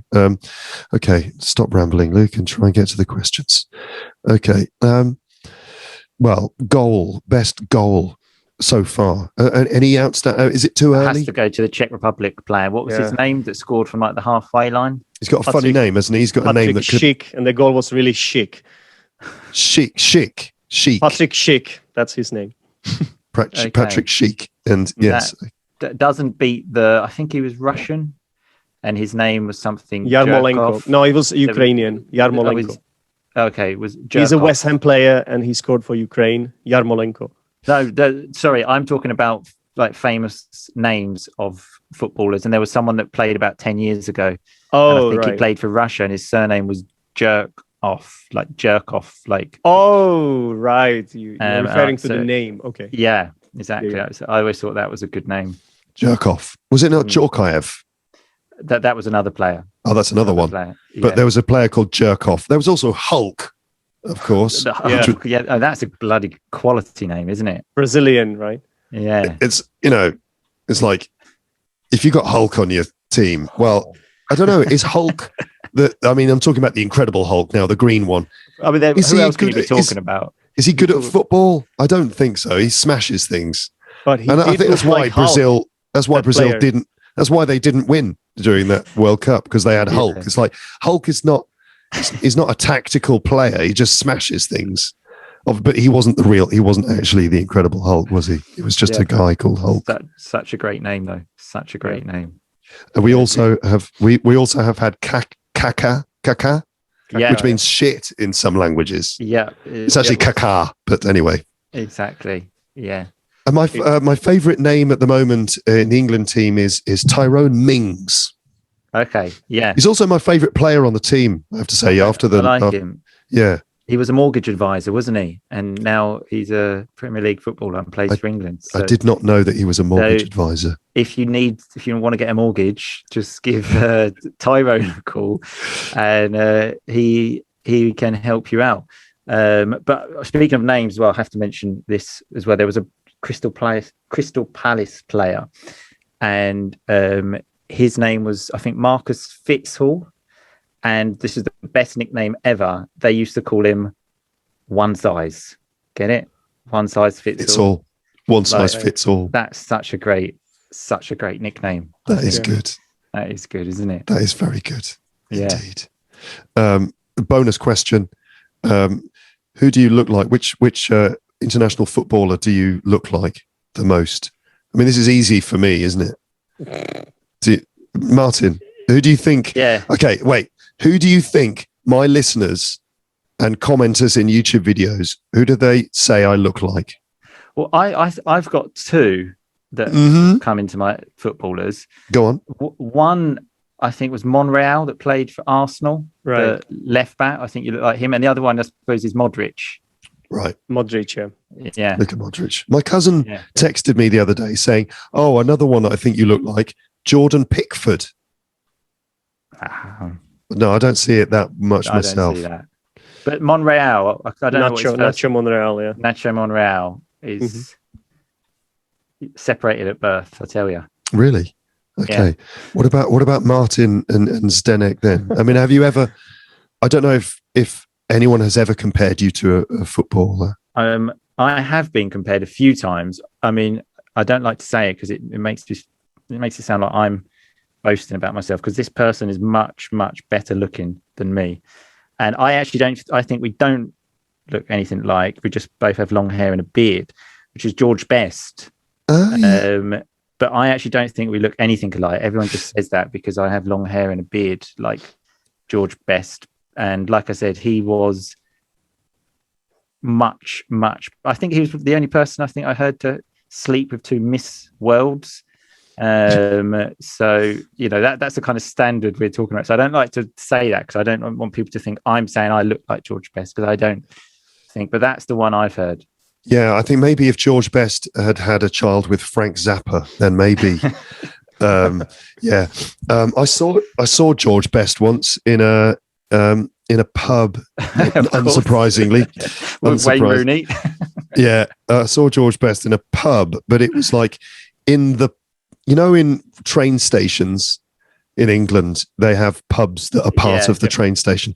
He was in the pub that is part of the train station of Liverpool Street Station, I think it was, or one of the main London stations. So many times. Is it Liverpool Street Station? No, or Paddington? It was Paddington Station, actually. Makes you feel a bit better. Yeah. Yeah. So there's a pub that is sort of part of the station, And I went in there for a pint with a friend of mine, and George Best was in the pub, sitting alone at a table with a large glass of what looked like Chardonnay or something, like a large glass of white wine. And he was sitting there staring into the middle distance, staring into the void over his glass of wine at like 2 p.m. on a Tuesday afternoon or something. And there was a little shake as well. He was like shaking with his glass of wine there in a very unglamorous pub. And my friend went to he couldn't stop himself. He went over for his interview, and George was very nice and very gracious, and he gave him the interview and was very nice about it and stuff. And yes, but George Best. Yes. What about Zdenek? Has anyone ever compared you to a footballer? Back in the day when I actually had some hair, people used to say that I looked a bit like Pavel Nedvěd, but unfortunately, I don't have much hair left. And there are not that many, I'm not bald or anything, but it's just I have much less hair on my forehead, right? So it's difficult to find. I don't know if you have got any ideas, but personally, I doubt there is anybody remotely similar to the way I look. Nothing is coming to me now. What about you, Martin? Well, I'm thinking of hairstyle. I remember when he played in England, Attilio Lombardo. I don't know if you know him. He played for Sampdoria. That's the only one I can think of. But this is coronavirus hairstyle, by the way, because I haven't been to a hairdresser's for I can't remember how long. So, so at some point when the hair was too long, I just took the shaving machine. I shaved my entire head, and then I did it twice during the pandemic. And this is it. This is. I'm definitely not at my best at the moment. Yeah. I think we've all got the coronavirus lockdown haircuts in. Although Martin, I mean, this is just your normal look, isn't it? Yeah. No, I went to a hairdresser's. I don't know, probably a couple of weeks ago. They're open here. Wait, sorry, say that again. I know it sounds strange, but Martin, listeners, Martin has got a full head of hair like a lion, like a lion that has not been to the hairdressers for a few weeks. And you actually got it cut a couple of weeks ago. Yeah. I mean, before it was actually much longer. Although I should say, my hairline is probably a bit similar to Zdenek's, actually. But I'm just lucky I've got very thick hair, and I just tried to cover up these. I mean, I don't know if you can see, so look, my hair actually starts here, but can you already see there? That's quite a big difference there. And it probably even goes back a bit further. So it's all just like an illusion, really. Like those Lego men where you just take off the hair and you just sort of I've got that. I just got just click my hair on. Yes. That's the real what it really is. Yeah. I would comment on my hair, but there isn't time. So what about serious question now? What do you think about and by the way, I'm going to ask you this question, and then I'm going to mute my microphone, go off camera, and I'm going to blow my nose. Okay. And I'll do it even though I'm now saying it, but I will be very discreet about it. So if I disappear from the frame, keep talking. Okay. Everything's okay. I'm just clearing my nasal cavities. All right. So here comes the question. What do you think? There's a double question. What do you think about the refereeing style? What do you think about the refereeing style so far? And how about VAR? Okay. Refereeing style and VAR. Your comments, please. And we'll start with Zdenek. Right. So I actually think that the referees are doing way better than ever before. I think they're doing a fantastic job, but I'm sure not everybody will agree with me, because it always comes down to some kind of an individual decision, right? Of course. But in terms of how they let the play flow, I think they have set some kind of a standard, and they really keep to it. You know, they are quite consistent, which has not always been the case. What do you think, Martin? I would agree from what I've seen. And the thing I personally think is better is, I think was also part of Luke's question, is VAR, which I think in the Premier League, they've gone a bit crazy with VAR, and they want to VAR everything. Exactly. Whilst I think they kind of let it flow and go back to the original thing of if it's clear and obvious, then there's VAR intervention, not like, if it's a throw, like who's because I think it's just got to a stage in the Premier League where there's too much VAR, too much They VAR. would give a penalty for a pinch, and I think just let it flow a bit more. So I think it's been great, and especially pleased with the VAR thing. Although I must admit, I'm still not a fan of VAR. I'm old school, and for example, that thing we mentioned earlier of England against Germany when that goal wasn't allowed, for example, I kind of, in a strange way, like that. I think it makes part of like the sport, and like when people talk about it and they always say, but in that match this happened. I think that I like that. I think it adds to the controversy, and I think I just like it. I don't like this thing now when you score a goal and then it's just waiting of like there's VAR check, and then it's like and I always think so. Then when it's allowed, the team that scored the goal kind of celebrate twice, and when it's not allowed, it's a boost for the other team because then the fans start cheering, and then it's like, so maybe they're having a bad moment in the game, and then that's the thing of the other team scoring a goal that's disallowed that actually boosts them because there's a big cheer. So I actually don't like VAR. I don't think football is a sport where it works. So with the goal line technology is fine because it's instant. It's like, it's over the line. Yes, blow the whistle. It's not play on. But when it's like you score a goal and then it's like, oh no, something happened in the build up to the goal. I think they just have to make sure the decisions like are sort of made quicker, and that's what it is about, because there's nothing worse than you thinking that you've scored a goal and you start celebrating with the fans and then it's disallowed. So I totally understand where you're coming from, although I would say that for me personally the benefit really outweigh the drawbacks. And I think you are a bit of a glutton for punishment. That goal by Frank Lampard, that was such a beautiful goal. It was. But it will never be a goal, you know? You're talking about the one that bounced off the crossbar and on the ground. So sad. I think it's almost more remembered because of that. This is another thing I think about football. People say, like, you only remember the winners and stuff. For example, that Dutch team of the 70s with Johan Cruyff, I think is one of the most famous teams in football. So we mentioned earlier who won the World Cup in 78. Like no one even almost remembers, but everyone remembers that Dutch team. So I don't agree with this thing of like football is only about winning and stuff like. And those moments, like that Lampard goal, I think is almost more remembered because of the like controversy behind it. So I like it. I see what you mean, but for me, it's just it's a game that should be fair. And that's the problem. I have a big problem with this, Martin, because if it's not fair, if Maradona scores the hand that's another prime example, hand of God. Yeah, it's just not fair. Like it's not fair. I agree, but that's also. I mean, this happened against England. Not that I remember. I wasn't even 2 at that time, but that's such a famous moment of like World Cup history that there's part of me that thinks like. I mean, and when you say it's only famous now, like it's only famous because it happened. If it hadn't happened, something else famous would have happened. Possibly, you know. But I don't think it would have been like everyone would have been talking about the VAR decision, like in that moment. I don't think everyone would have said like, oh. You know, so wait a minute, Martin. Hold on a minute. Your desire for drama and spectacle outweighs your respect for the rules of the game.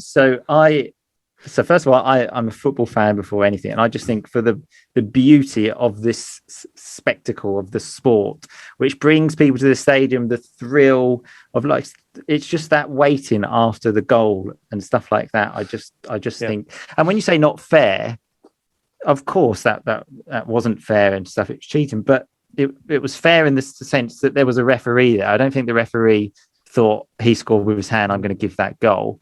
He just made a mistake, which happens. And that's the thing about VAR anyway, is a lot of it is opinion anyway. Sometimes if it's a penalty or not a penalty, it's still a matter of opinion. So it's not black and white. If that's the good thing about goal line technology, it's over the line, it's a goal. End of discussion. Yeah. Whilst with more or less fouls, everything else with fouls, even offside. You've got that tiny little line, and it's like his armpits offside. Yeah. And as long as they don't show it, because what they did in the Premiership this year, that they showed it, and then like they show that the referee was not sure that he runs to the screen at the halfway line, and it's just a 3 minutes of nothing. Nobody's doing anything. And exactly. It's ridiculous. So I think there is drama and suspense in that moment. So what I've noticed, and correct me if I'm wrong, this year or now, is what they do is, especially when someone scores a goal, which is then denied because there's an offside ruling. Chalked off, right? So there is drama in that. The goal is scored, the people celebrate, and then the camera cuts to one linesman who's got his. There's always the camera cuts to a linesman, and it's like, oh, he's offside. But that's drama. But anyway, what was I going to say? Oh yeah, I was just going to say, Martin, I feel like maybe your Roman roots are coming through here, in the sense that your desire for spectacle for me sort of harks back to the days of the Colosseum, where what you want is just a crowd-pleasing moment of drama, regardless of the moral considerations of fairness that Zdenek and I clearly, to be honest, respect. I always think about it in a sense of, what would I say if I were playing? Because I've played football all my life, and this is just the worst that could happen to you. You score a goal, it's disallowed, and it's a clear goal. And even in the day and age when we have the cameras, that's ridiculous, right? They were cameras there. Everybody on TV, everyone. It was the referee was the only person that didn't see that goal, the Frank Lampard goal. It's just. I think we can't go back on VAR now, Martin. I agree with that. I think it would be difficult to go back now. I'm just stating my opinion of I didn't want to go there in the first place. And I think certainly my interest, especially with COVID, no fans, I think all of these things that you're just taking away from the game and now there's VAR, there's the stopping and starting. I just think it's just not.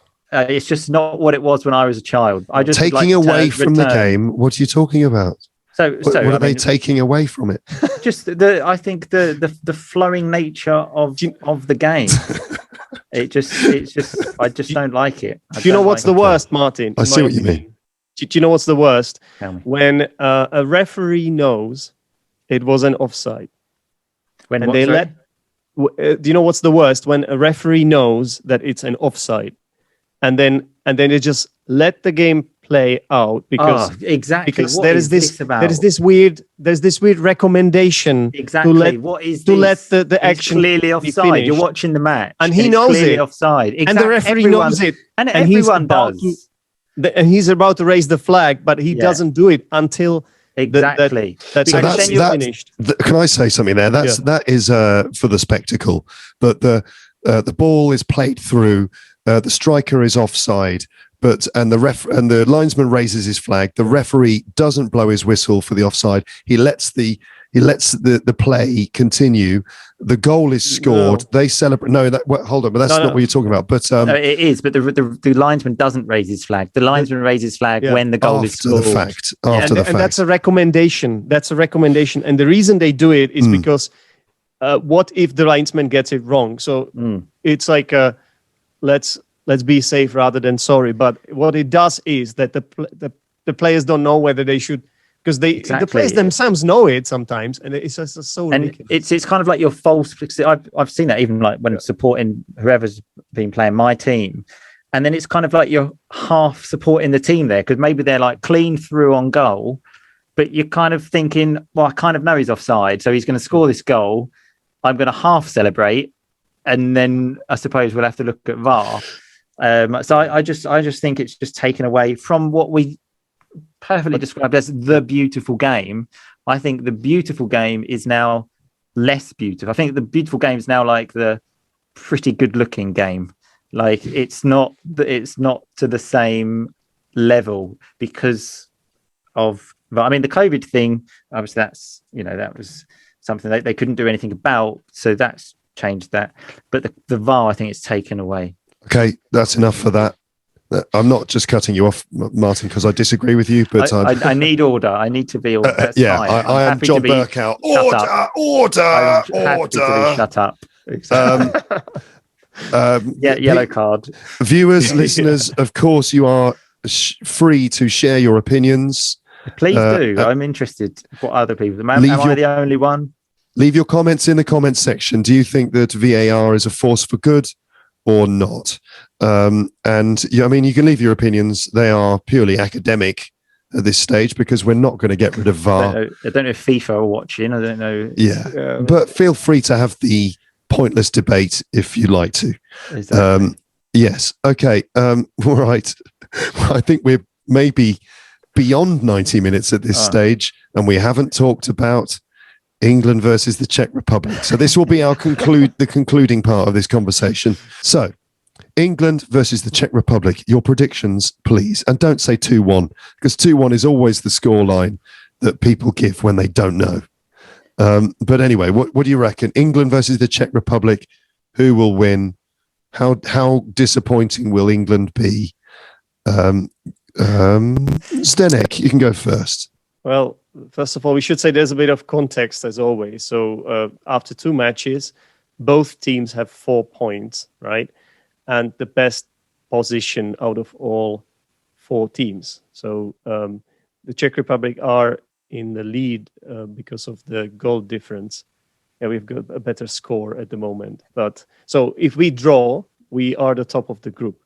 And the problem, there is one thing that we need to say, is that because of the lineup, the winner of the group will play the second place in the group of death, where we Germany, have Germany, France, Portugal, and France, and also Hungary, who are not yet out either, and they are the underdogs, but they actually are the only team that play a home match with the full stadium.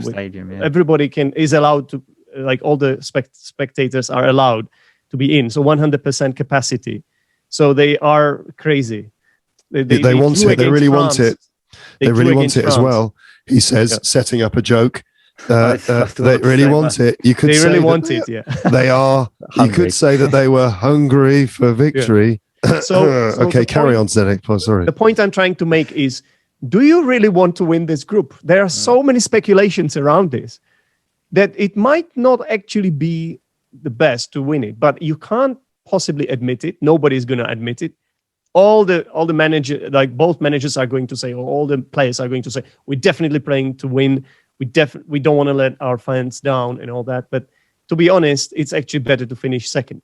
Despite that, I really think that the teams will try to win. Although a draw is not bad for either of the teams, because that gives you the security of progressing. Because technically, if you lose that game, either if it's the Czech Republic or England, under certain circumstances, you might still not go through it. It's unlikely. I think it's highly unlikely. With 4 points, you should be going through, even if it's from the third place. Earlier about I don't like the third place team going through. I like it to be black and white. Like we're going into the last game. Yeah, these are the scenarios. This can happen. This can happen, or this can happen. So again, but obviously, the game's gone, as they say. I'm confused. I'm confused. I don't know what you're talking about. I'm just speaking on behalf of everyone listening or watching this. Like, no one knows what you're talking about. Who's going to win? That's what. Let's stop talking about other stuff. Just say who's going to win. I was about to say it. So let's admit, like, England are the favorites of this match. Yeah. What a desperate situation that is, where England are the favourites after that dismal performance against Scotland. Can I just say, one of my questions is actually, can you pick an adjective to describe England's in their performance against Scotland? Come on, give it. I'm sorry, I'm kind of interrupting you, Zdenek, but I'm in charge of this. What is this? This video I'm moderating, so it's my choice. So adjectives, give us your adjectives for England against Scotland, Martin. I have done my homework, and I had to Google, so I wanted a really good one, and I went for lackluster. Right. Bingo. Yeah, hit the nail on the head. It's exactly the same word that I chose. Lackluster. Lackluster performance by England. Exactly. Lackluster is the word. Spell it, please. No. I didn't do so. Lack, L-A-C-K, and the rest is it? Luster, Is it L-U-S-T-E-R? It's French, isn't it? Lackluster. Oh, R-E makes sense. Yeah, Lackluster, meaning just like almost like dull, boring, like no energy, uninspiring. Yeah, all of these. Yeah. I would add another one, insipid, which is lacking in flavor, and it's the same thing pretty much. Nice. Yeah. Insipid, like just a glass of water, but not as good as a glass of water, because at least the glass of water refreshes you and allows you to survive. I mean, I suppose England did survive against Scotland, so they were like a glass of water. There was just no flavour and no enjoyment. Unlike, it was disappointing, yeah, absolutely. I mean, the lack of creativity on display was quite stunning at times. But I mean, we talk all about England, about how crap they were, about how they failed completely to do anything interesting just outside the penalty box. There was almost no penetration of the penalty box at all. But maybe we need to give some credit to Scotland, that they played well, that they completely shut England down. That was something that almost angered me, because I thought it was quite clear to see the Scottish players were more basically up for it. They were more motivated. Yeah. And that kind of hurt me, because I thought the England players should be up for this as well. Isn't this something I would say most pundits expected that, because it's a derby. There is some sort of historical context to this, right? I expected both teams to be up for it, not just one, though. I know, but it's always the Scots who want to become independent. I think it's also to do with historical context, to be honest. Yeah, of course it is. I think what I heard is that if there is one team that England don't want to play, it's Scotland. Like you would rather play any other team than Scotland. I mean, if we let's say we were to get to the final and they said to me, "Do you want to play Scotland or France?" Yeah, I would definitely want Scotland. The reason we don't want to play Scotland is just because the fear of losing would quality difference, right? The quality difference. No, just because if you lose that match, it's just like, oh my god, like it would just be awful. Like I've got a few Scottish friends, and they would just not let me forget about it. Yeah. So that would be the worry. And the threat of violence as well is a factor. Like we don't want to play Scotland just because we're scared of them. We're scared of the fans. Have you ever met a large group of Scottish people as an English person? It's quite a frightening prospect. That's why England don't want to play Scotland. They're just scared of getting headbutted. I'm joking, of course, about the Scottish people. They're only a little bit like that. Mm-hmm. But you know what? I'm quite glad actually that even Scotland, they have a decent chance of getting through. I like it. I like it's what's making this interesting. If they beat Croatia, they can make it. Honourable mention to Wales here. Our neighbours, our friends, the Welsh, who are through, are they not? They are. Second. They're well done. Second in their group. Yeah, they finished second in their group, and it looks like they're going to go on to play who? Finland. It's hard. I don't think it's given yet. But they are playing. Potentially, they have a good game ahead of them. I understand. They got to semi-finals in the last Euros, didn't they? Yeah, they're doing really well, considering like how few people live in Wales compared. Like it's like an underdog story kind of thing, isn't it? It's always nice. Of course, as an English person, I made the point of stating that the Welsh are our friends in the context of Scottish, the presence of the Scottish here. It's like, no, we're friends with these. They're ours. We're claiming Wales. Okay, Scotland. All right. Yeah, it's like the poor Wales. I was still certainly in the last Euros when they got to the semi-finals. I was thinking, I really hope they don't get to the final, because if they get to a final before England do, like in my lifetime, I would be pretty gutted by that. So. Yeah. So what do you guys think? What's your prediction about this match then? I think that we got to play better than we did against Scotland. The only way is up. Yeah. I think there's. I mean, I hope that Gareth Southgate is actually a good manager, because it's still not proven that he's any good. I mean, he's quite a good. What's the word for it? Statesman. if you like. Yeah, Like that's a good word, to describe him. The statement that he made about racism and all that stuff, that's very good. He's quite media friendly. Definitely. And all that sort of thing. But does he have the actual class as a manager? We don't know, because it's yet to be proven. In the World Cup, we had an easy ride, arguably, to the semi-finals with some slightly easier teams to get there. But so let's see if Southgate has got some class and some depth in him as a manager. He will be getting angry. I hope that he got angry with the team. Here's what I want, from England. I want more passion. I want more risk. I want more creativity. I want less conservatism. Sounds like the beginning of Football's Coming Home. Like the beginning of the song. Because I know they can play. All right, because I remember creative enough, 3 lines on as. No, I do. I think that we need to just take a few more risks, and now maybe because it was Scotland, it's just different. That's a unique match for England for some of the reasons that we've given, and that the Scottish team closed us down, shut us down, and the fans in the stadium scared us with their kilts. I mean, it's frightening. Tops off. Yeah, it's frightening. They've got kilts on. Like, what are they wearing under the kilts? Exactly. Nothing. It's the unknown, the fear of the unknown. Yeah. But what I want is more creativity and taking more risks, please, England. And if you're going to lose, at least lose in style. And I want, okay, you can give us your opinions now. I've spoken enough. What do you think, Martin? I haven't actually seen the Czech Republic play like the full match. Yeah, I've seen like the highlights and stuff.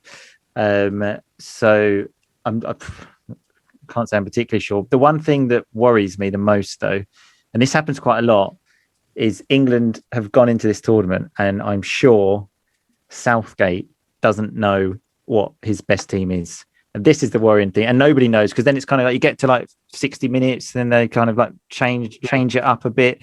And I think that's the problem.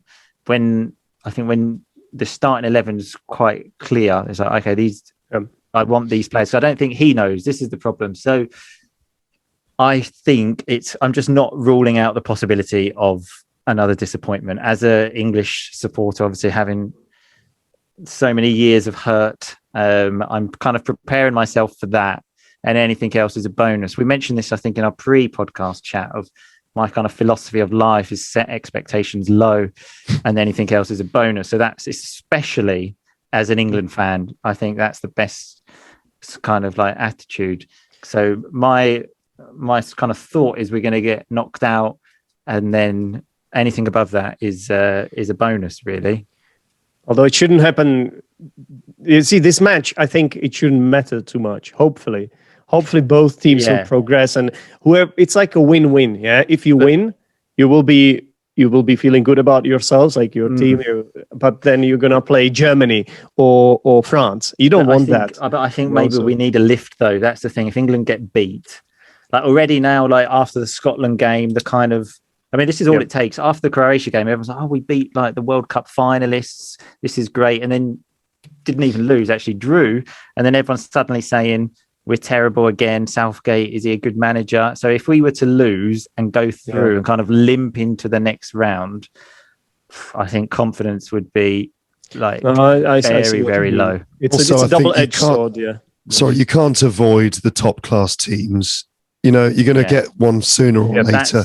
If you don't get one in the quarterfinals, you'll get one in the semi-finals.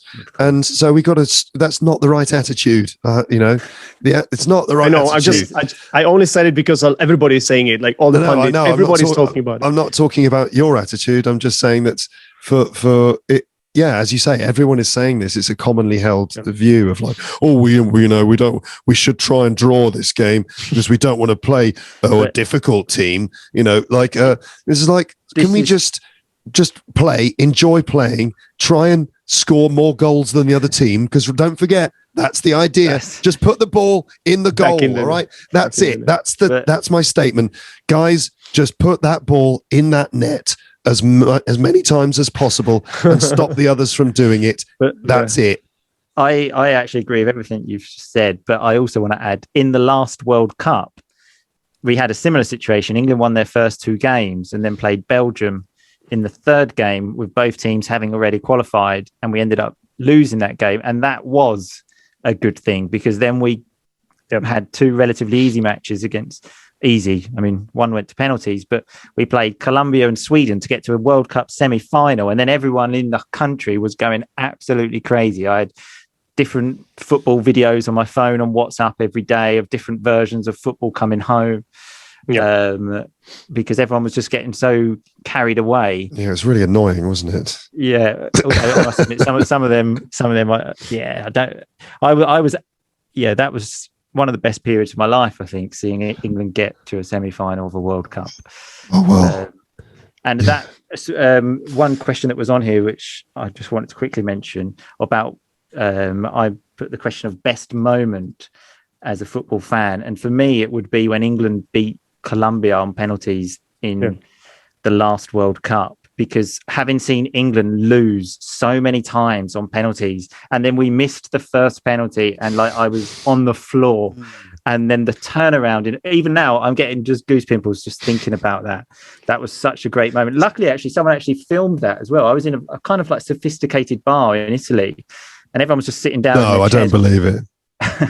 Everyone, it was like sitting outdoors kind of vibe, having something to eat. Everyone wasn't really that bothered.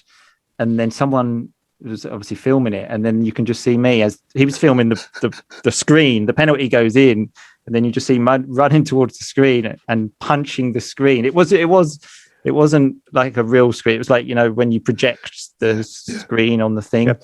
And just going absolutely mental. And sometimes if I'm feeling down, I just watch that video to try and just get that emotion inside me. Pep yourself up. Exactly. That's when you lifted the curse.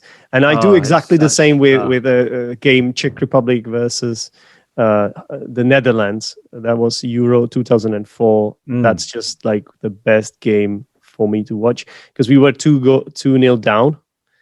And then we managed to turn it around, and it was a group stage match. Okay. We then later got knocked out in the semifinals by Greece. But this match, it was just when we produced the best possible football. Like everybody thought we were gonna win it after that. Right. So that was like that for me. Yeah. Well, I'll just finish by saying, let the best team win. You know, and don't forget, it's a game of 2 halves. And, you know, obviously, you know, they're going to go out there, going to let their feet do the talking. It's going to be interesting. Is football coming home? We will see. But it's time to finish. I just wanted to say, before my voice completely dies, that this has been good fun. And thank you, Zdenek. Thank you, Martin. May the best team win in the game. And it's going to be fun to see what happens. Okay. All right. Nice one, guys. It's coming home. It's coming home. It's coming. Football's coming away. I'm going to take my top off now. Yeah. You sound like you're talking after the match, Luke. I don't know anymore. I'm going to just drink this instead. Oh, I don't know. It's crazy. Who knows? We will get an email from Coca-Cola offering us free Coca-Cola for the rest of our lives, as long as we continue to keep showing the bottles during our videos. They might even compete in our competition. We'll see. You never know. Well, anyway, thank you so much, guys. And thanks everyone for watching and listening. Take care, everyone. Be good. And we will speak to you again in some form soon. All right, everyone. Cheers. Bye. Bye. Cheers. Bye. Bye. Bye. Bye. Bye. Bye.